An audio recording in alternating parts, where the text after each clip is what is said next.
Welcome to My Voice, My Body, My Pleasure, a mini conversation between Alice Perle, that's me, author of Resolve, and intimacy coach Alexandra Shield.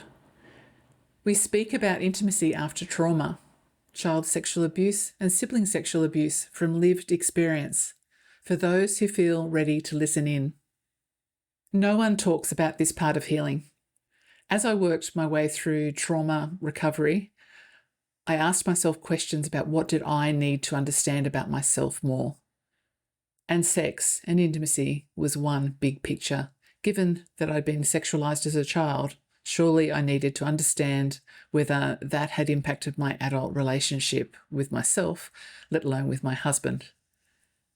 So this conversation with Alexandra is exploring this, and I'm really happy to be able to open up my heart to learn and share, because I doubt that I'm alone in the feelings that I've experienced and also what I needed to find out about myself. Thank you for sharing, and I'm really excited to have this conversation with you as well, both as a professional and lived experience. And you're not alone. I think a lot of people who have experienced trauma or sexual abuse just think that pleasure, intimacy, connection is just not going to be for them in this lifetime. Great sex is not going to be for them. And I get it, because I thought the same. I was so disconnected from my body.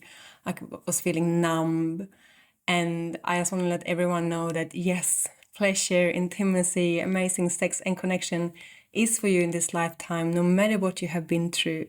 If you choose to heal and choose to do the work, it's possible and it's available for everyone. I feel, Alexandra, I felt like such a kid and silly when I hadn't actually pieced it together. I was thinking it was in my head all the time, and I think that's where the worry is. We go over it and over it and over it, and because it feels like it's just us, then you don't really want to go and express that out loud to someone, even to a psychologist. I didn't talk to my psychologist for 2 years about this topic when I was going to her about recovering from sibling sexual abuse. Does that happen often?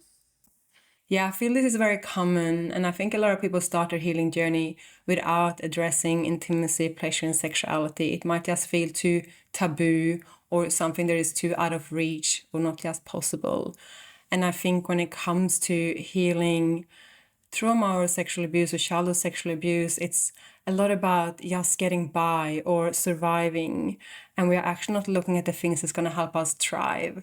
And I think addressing intimacy and connection, relationship, pleasure, connection to ourselves, a lot of us who have experienced trauma, we actually have the opportunity to deepening our connection to ourselves and intimacy and experiencing it on a whole new level that maybe people who don't go on a healing journey might be able to ever experience.